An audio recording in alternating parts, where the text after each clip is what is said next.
baik-baik, Bu. Terima kasih Ibu sudah menanyakan kabar saya hari ini. Oke, sudah lama ya Nak Berli kita tidak bertemu semenjak pembelajaran daring, walaupun bertemu dalam dunia maya maksud Ibu, tapi mulai hari ini kita sudah kembali melaksanakan pembelajaran tatap muka 50%. Bu, bolehkah saya minta sesuatu kepada Ibu? Boleh, apa itu Nak Berli? Bu, apakah Ibu ada waktu untuk saya nanti siang?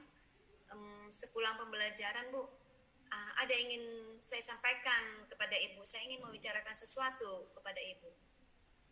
Oh bisa Nak Berli, kebetulan Ibu setelah pembelajaran ini tidak punya kegiatan lagi.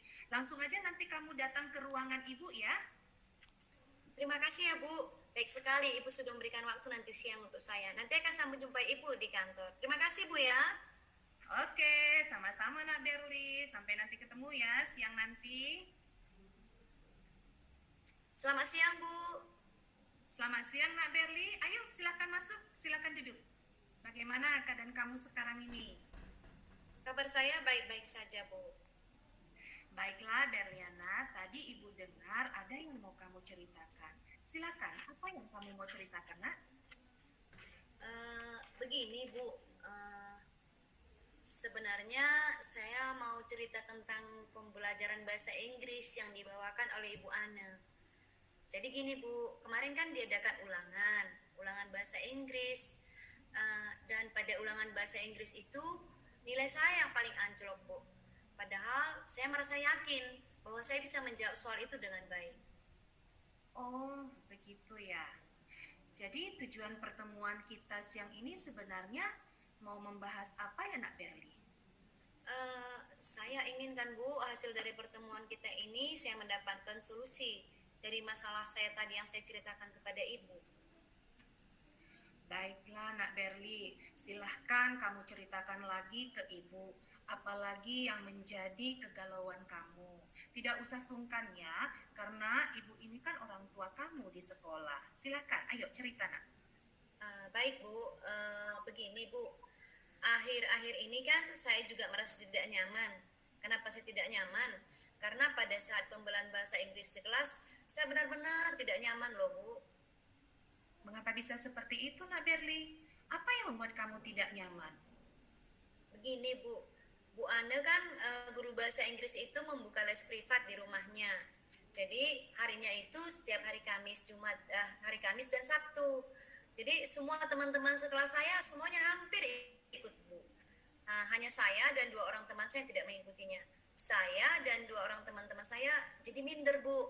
Karena apa? Karena di kelas Bu, kami sering disinggung.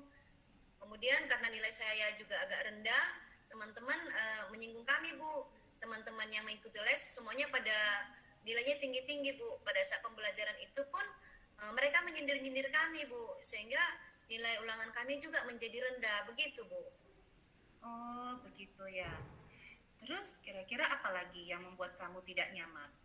Masih ada Oh kah? iya Bu, kemarin itu kan saya disuruh untuk menjawab pertanyaan di papan tulis. Lalu jawaban yang saya tulis itu salah Bu. Terus ibu itu langsung membandingkan saya dengan siswa yang dibilangnya itulah, inilah, pemidangnya karena siswa itu mengikuti les privat, makanya siswanya tahu. Saya karena nggak ikut les privat, saya makanya tidak tahu menjawab pertanyaan ibu itu. Begitu Bu. Oh, gitu ya. Lalu apa masih ada lagi yang membuat kamu merasa tidak nyaman, Nak Berli? Hanya itu aja Bu, hanya dengan pembelajaran bahasa Inggris itu aja, hanya itu saja masalah saya Bu. Oke, baiklah Nak Berli. Kalau begitu, kira-kira Ibu mau nanya dulu. Les privat itu suatu kewajiban atau bebas untuk dipilih ya? Baru Ibu juga mau tahu, mengapa kamu tidak bisa ikut les privat Ibu aneh? Itu kan pilihannya bebas Bu, tidak merupakan kewajiban. Saya tidak ikut les bahasa Inggris karena pas hari lesnya itu saya les musik Bu. Kebetulan les musik saya juga bertabrakan Kamis dan Sabtu, sama dengan jadwal les bahasa Inggris yang dibuatkan oleh Ibu Ane Bu. Oh, tabrakan jamnya ya. Begini ya Nak Berlia. Sekarang Ibu mau tanya dulu sama kamu. Menurut kamu lebih penting mana yuk, les bahasa Inggris atau les musik? Dua-duanya penting, Bu. Nah, untuk itulah kalau kamu merasa keduanya penting, bagaimana ya rencana kamu agar dua-duanya bisa terlaksana? Iya Bu, sekarang saya baru terpikir bagaimana kalau les musik saya ganti harinya aja. Karena ada teman saya yang juga les musik minta diganti hari. Jadi ke hari Senin atau Rabu. Jadi saya bisa mengikuti dua-duanya Bu. Saya bisa les bahasa Inggris dan juga bisa les musik. Seperti itu Bu. Nah, itu dia Nak Berli. Kamu sudah dapat solusinya kan? Ternyata kamu sebenarnya bisa mengikuti dua-duanya. Nah, selanjutnya ini, tadi Ibu dengar kamu anjlok nilai bahasa Inggrisnya. Nah, kira-kira untuk memperbaiki nilai kamu yang anjlok itu gimana ya Nak ya? Ya Bu, memang saya sadari waktu ulangan hari itu saya memang kurang fokus. Penyebabnya adalah saya tidur larut malam. Kenapa saya tidur larut malam? Ada tugas mata pelajaran kimia yang deadline. Jadi pengumpulannya harus hari yang sama dengan ulangan bahasa Inggris itu. Jadi saya mengerjakan ulangan harian bahasa Inggris dalam keadaan kurang fit. Saya akan lebih bijak lagi nanti Bu untuk mengatur waktu, kemudian lebih giat lagi belajar ke depannya supaya nilai saya tidak anjlok lagi Bu. Bagus sekali Nak Berli, kamu ternyata sudah bisa menyadari kekurangan yang ada di dalam diri kamu dan kamu ternyata mampu untuk mengatasi itu, ya kan? Nah, sekarang Nak Berli selanjutnya Ibu mau tanya, apa ya komitmen kamu yang akan kamu lakukan untuk menjalankan rencana ini? Saya akan bersama-sama dengan teman lebih serius lagi belajar bahasa Inggris. Kemudian saya akan melakukan diskusi kelompok dengan teman-teman. Selanjutnya besok saya juga akan mendatangi guru les musik saya, Bu. Saya akan minta izin biar dipersilakan untuk mengganti hari les musik. Tadinya dari hari Senin dan Rabu. Jadi nanti biar bisa dua-duanya saya ikuti. Kemudian setelah itu saya akan menemui guru bahasa Inggris untuk memberitahukan bahwa mulai hari Kamis nanti saya sudah bisa ikut bergabung dengan les privat di rumah Ibu Ane. Begitu Bu. Nah, bagus sekali Nak Berli. Kamu memang anak yang hebat. Ibu yakin kamu pasti bisa melaksanakannya. Iya Bu, terima kasih atas waktunya dan bimbingannya. Motivasi Ibu membuat saya menjadi lebih bersemangat untuk meraih kembali cita-cita saya. Saya sekarang merasa lebih lega loh Bu, karena masalah saya sudah bisa terselesaikan. Sekali lagi terima kasih banyak ya Bu atas perhatian Ibu. Sama-sama Nak Berliana, pesan Ibu tetaplah komitmen dan bertanggung jawab dengan apa yang sudah kamu buat. Dan fokus terhadap apa yang kamu kerjakan ya Nak. Sekarang silahkan kamu langsung pulang ke rumah. Dan selamat siang Nak Berliana. Selamat siang Bu, terima kasih banyak. Saya mohon izin ya Bu. Oke, silahkan Nak. Terima kasih. Demikian. Baik, demikian hasil coaching yang dipraktekkan oleh Ibu Flora Yunita Ginting dan Ibu Berliana Sigalingging sebagai coachingnya.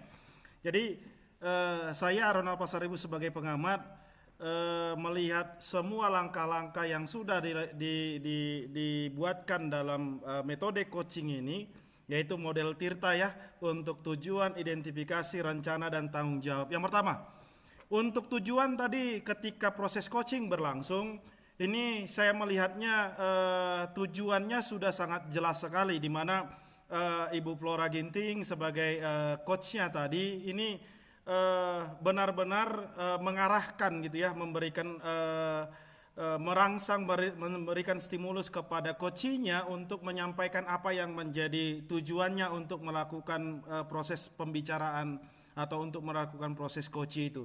Jadi tujuannya sudah jelas, yakni Ibu Berliana tadi sebagai coach ingin mendapatkan solusi dari permasalahan nilai bahasa Inggrisnya yang menurun, dan coach tadi merasa tidak nyaman di kelas. Kemudian berikutnya untuk langkah yang kedua, identifikasi.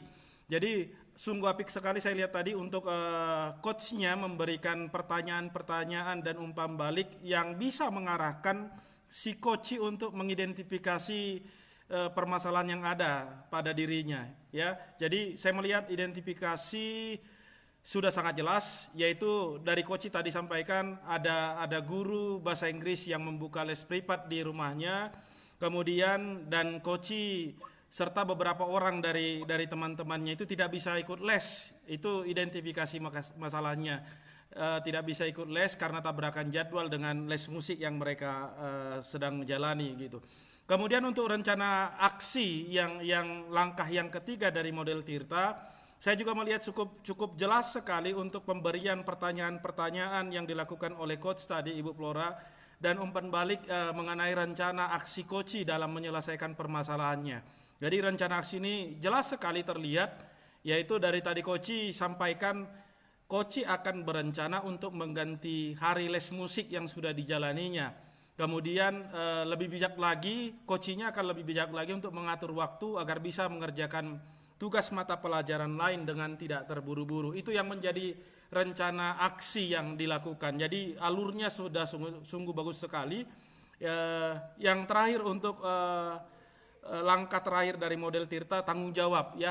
Jadi coach juga sudah memberikan tadi pertanyaan-pertanyaan yang cukup bagus untuk mendapatkan umpan balik mengenai komitmen dari coach dalam menjalankan rencana aksinya. Jadi terlihat jelas tanggung jawab yang akan dikerjakan oleh coach tadi Ibu Berliana, yaitu bersama dengan temannya akan lebih serius lagi belajar supaya nilai ulangan harian mereka tidak rendah gitu ya. Kemudian yang kedua, coach bersepakat untuk dan berkomitmen untuk melakukan tanggung jawabnya mengganti hari les musik dia. Kemudian berikutnya coach akan segera ikut dalam les privat bahasa Inggris yang dilakukan yang dibuka oleh gurunya. Itu mungkin yang saya bisa observasi dari hasil kegiatan coach yang dilakukan oleh Ibu Flora dan Ibu Berliana. Demikian untuk hasil pengamatan dan kegiatan coaching kita sebagai model praktek kita untuk saat ini. Salam dan bahagia, salam sehat. Salam sehat.